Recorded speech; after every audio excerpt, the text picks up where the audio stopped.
আল্লাহ জোড়ায় জোড়ায় বানাইছে, কিন্তু আমার যে আমি জোড়া পাই না, বিয়ে করতে চাই। নবীজি বলছেন নিকাহু সুন্নতি, বিয়ে করা হলো আমার সুন্নাত। যে বিয়ে করে নাই ফালাইসা মিন্নি, সে আমার দলে নাই, সে আমার উম্মত না, আমার উম্মত না।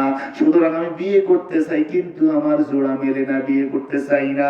আমি ডাক দিয়ে বললাম, বাবা কেমন মেয়ে তুমি বিয়ে করতেছ আমার কাছে বলবো।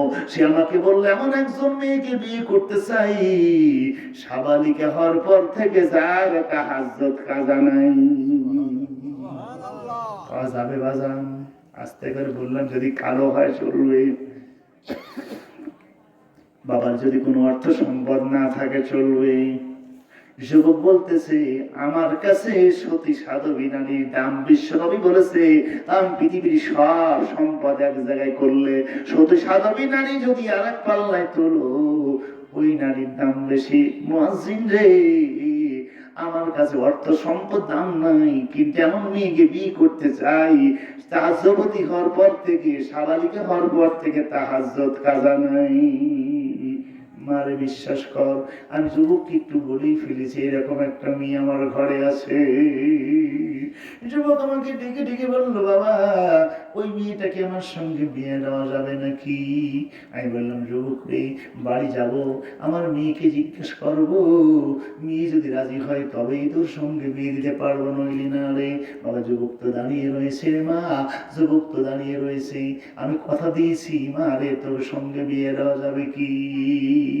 আর যুবতী নারী আমার বলতেছিল, বাবা মেহমানকে নিয়ে আসলে আগে নাস্তা করদা খেতে দাও, পরে চিন্তা ভাবনা করে যাবে।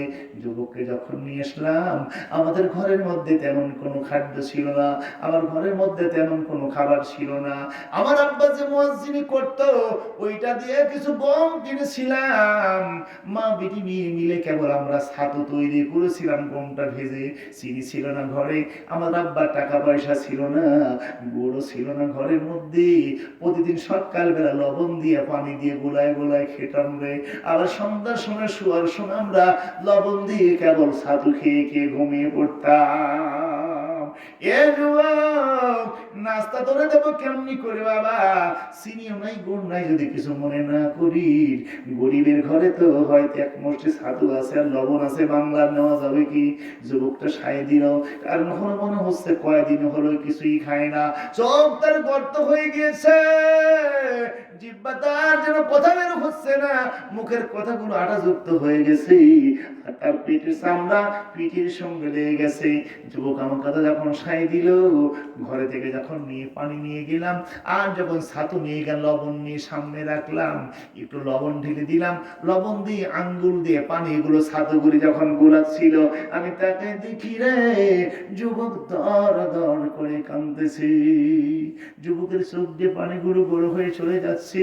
ডাক দিয়ে বললাম, বাবা রে, কোনবা রাজা গোজার ছেলে হবি, কোনবা সম্ভ্রান্ত ঘরের ছেলে হবি রে বাবা, এমনি করে কেন কান্দিস রে বাবা? জীবনও মনে হয় খাও নাই যার কান্ড। আমার যুবক আমাকে ডাক দিয়ে বললো, বাবা আমি এই জন্য কান্দি না, তোমার এই গোয়ের ছাতু দিয়া আল্লাহর জান্নাতের গন্ধ পাওয়া যায়। জোরে বলা যাবে কি আল্লাহু আকবার? আমি যুবককে বলে আসছি, বাবা এই ছাতু যারা তৈরি করেছে, মারও তাহাজ্জুদ কাজা নাই, মেয়েরও তাহাজ্জুদ কাজা নাই। এই জামা আমি দুজন মিলে তৈরি করেছি। সকালবেলা কোন কালিম তেলাওয়াত করতেছিল মিয়া, আমার মনে হয় কোন কালিম পড়তে পড়তে কোরআনটা বন্ধ করে ওই হাত দিয়ে খাবার বেড়ে দিয়েছে। আমার মনে হয় এটা আল্লাহর কোরআনের মুজিজা। মা তুই বিশ্বাস করো, মেয়েটা বলতেছে, আব্বু কিন্তু যুবককে যে আমি সহজে বিয়ে করতে পারতেছি না, আমি যুবককে সহজে বিয়ে করতে পারতেছি না, কারণ হলো যুবকের মধ্যে যদি এমন গুণ থাকা লাগবে। কেমন গুণ?